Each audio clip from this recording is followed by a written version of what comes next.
If to get people to understand is if you die from an injury are by definition preventable, and so we need to re-look at how we classify deaths.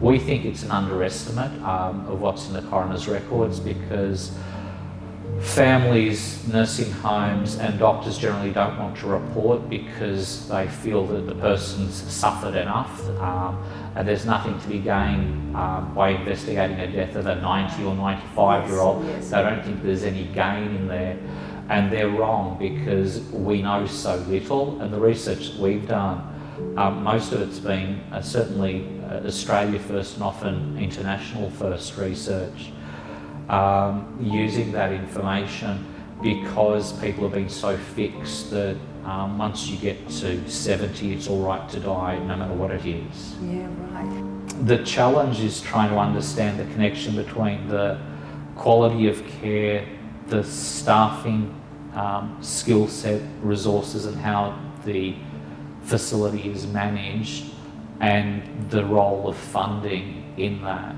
And so that's really quite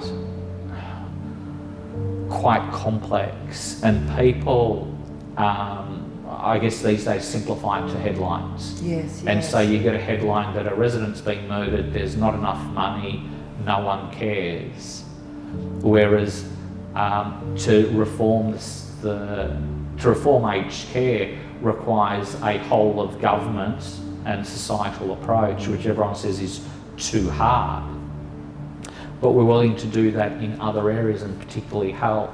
So all the innovations in health that we've seen also through the courts around issues to do with open disclosure, understanding the underlying or contributing factors that lead to the death of someone, let's say from surgery, those principles the courts are applying into aged care, but the aged care sector isn't applying those principles yet to understand it's not the individual responsible for the error that's occurred, but it's all the factors leading up to that care delivery. So how do we set up the service? How do we employ people? What training do they have?